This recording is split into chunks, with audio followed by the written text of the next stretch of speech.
Today's show is brought to you by locally owned and operated Highland Rim Speedway. Highland Rim Speedway is celebrating its 50th anniversary this year with great short track door-to-door stock car racing in a safe, family-friendly atmosphere. Visit their website at highlandrim.com. Jeff Meeks and Chris Austin invite you to watch your favorite sports event at the Batter's Box at 43 Hermitage Avenue in Nashville, Tennessee. The Batter's Box offers shuttle service to all Titans home games. It's a great place for friends to gather for the game and after the game. So check out the Batter's Box Bar and Grill, and thanks again for sponsoring the show. It's a roller coaster on Pit Pass this week. Longtime announcer and behind-the-scenes guy Malcolm West joins us for a look at being on the road and behind the mic.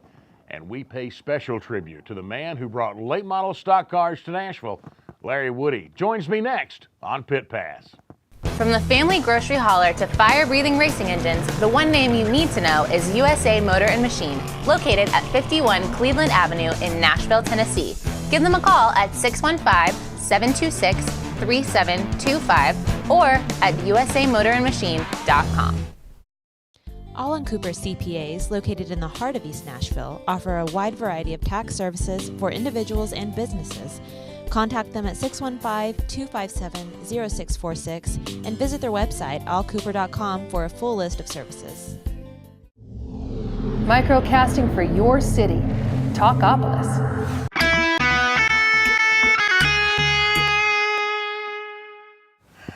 Well, welcome in everybody to Pit Pass. I'm Joe Williams, along with my idol, Larry Woody, on the far end. Mr. Woody, good morning. Joseph? Do we need to talk about the guy in the middle? You've been around this guy a while, hadn't you? Go ahead and introduce him, though. I was going to say, with us today, our special guest, Malcolm West. And I don't know exactly how many of the titles and things that he's done that I want to put in there. Let's put it this way. This is a special day for me because, partner, we've been up and down the road a few times. Gosh, we haven't. I feel like Malcolm in the middle. Sorry, I had to go there. You stole my line. Sorry. But we have. We've had a lot of fun, and all of us worked everywhere together and saw a lot of good racing, a lot of great stories that Larry could write 3 more books on.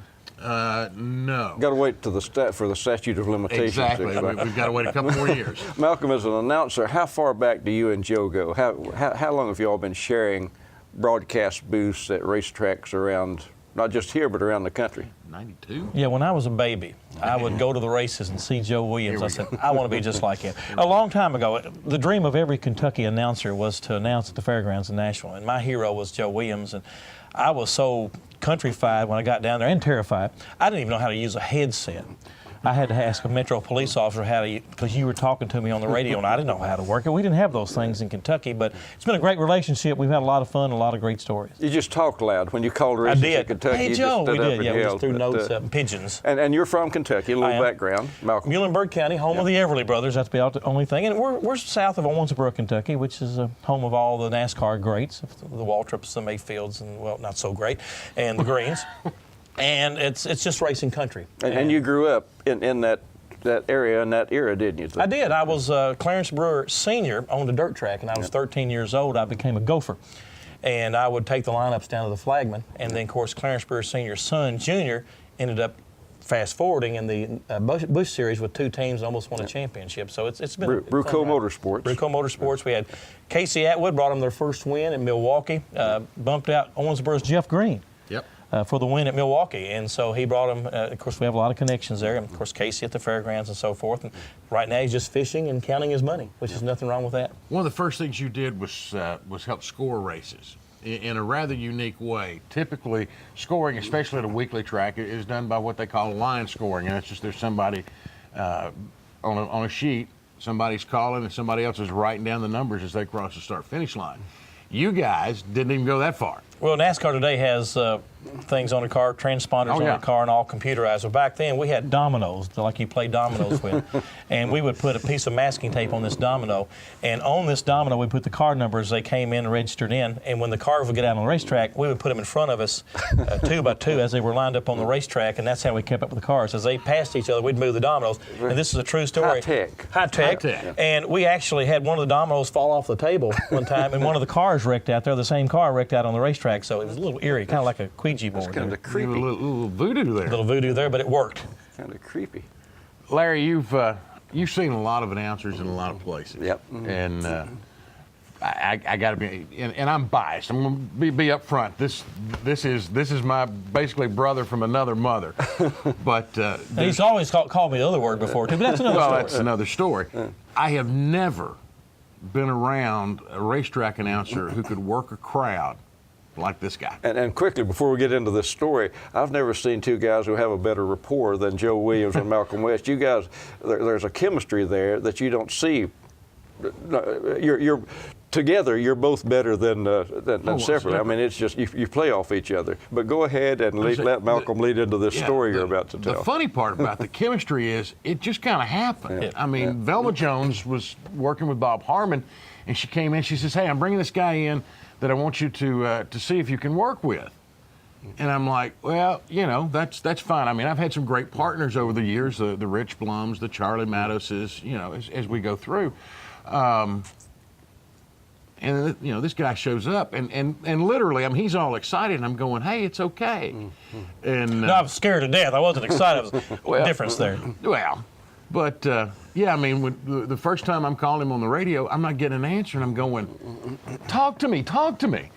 Well, I find out later. I didn't know how to work the radio. Literally, the headsets that we had were a little bit different than anything he'd ever seen. It just kind of fell into place, and weird things happened because we were able to play off each other. But some of the greatest stories that and one day we'll write this book, but I know what Larry's favorite is. We're in Memphis, Tennessee at what was then a bush race. And this place, race day, is packed. Now, for Memphis, that's probably 30,000 people. But I mean, it's packed. It's standing room only. And we're trying to get some time killed before we've got to do all the pre-race stuff. And among the other things that you've done in your past, you're an old Shriner clown, too. My nose is still red. I don't know. Set this up for you. So Malcolm's got 4 or 5 people that he's picked out of the crowd, and he's got them down front to where everybody can see them, and he's talking to them. And one of them is this little kid, and Tommy, I think, was his name, and he's maybe 5 or 6. And Tommy will not talk to Malcolm. And I am in the tower just in stitches because I've never met anybody who won't talk to this guy. Take it from here. And this is on the live microphone. Oh, yeah. With TV joined in with us, too. They were doing some shots on it. And this little boy, Tommy, I says, well, it was close to Mother's Day. And we were doing interviews for the kids. We were saying all the kids were saying Happy Mother's Day, love you, Mom, what have you. He said, I can't say anything. And I said, how come you can't say anything? He said, Mama said she'd whip my butt. Well, I turned him around away from the crowd. Now you can hear a pin drop in the crowd right now. It's that way.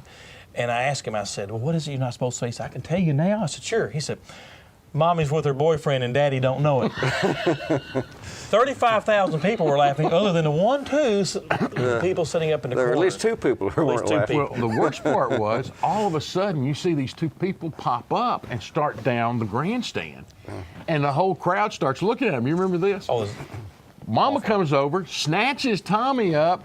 Malcolm's eyes are about this big, and I'm just watching, and the entire crowd turned on him. You remember that? I thought they were going to throw stuff at him. It was bad. Well, Malcolm, that was one of my favorite things you used to do at the fairgrounds. You'd go into the stands during the lulls in between races, cautions, whatever, and do these impromptu fans in the stands interviews, just people at it random. Hi, how you doing? Where are you from? You enjoying the race? And I thought, this guy's playing with dynamite. He's walking up to these race fans at random and poking a live microphone in front of them and letting them talk. Oh. That leads us to the last story of this segment. So we come to Nashville Super Speedway, and we've got a pretty good crowd here, and we're trying to kill some time. No, we're big time now. We're at the Super Speedway. Yeah. You know, we're big time. Malcolm's down through the stands, and he decides we're going to do the husband calling contest. And what happened? Which right now is banned from any NASCAR track, I'll tell you that up front. Well, we didn't know it, but all the people that own Nashville Super Speedway were Dennis McGlynn, the president and CEO, they were all there. And so the premise of this joke is that you're a farmer, you're a farmer's wife, the farmer's out doing what he's doing, you've got supper ready. All right, first of all, the air conditioner's messed up in the house. You've been slaving all day over a stove. Out in the field, he's in his air-conditioned tractor reading a magazine.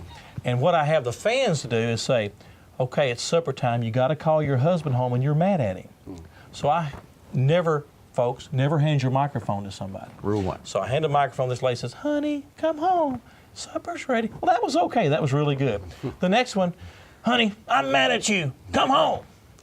The third one, who had tattoos everywhere, leather, and had a little liquid. Yes. She gets on the microphone, and I know this is a family show, and so I'll kind of clean it up a little. You got your beeps ready? She says, you, fill in the blank, get your fill in the blank back here because I'm going to fill in the blank.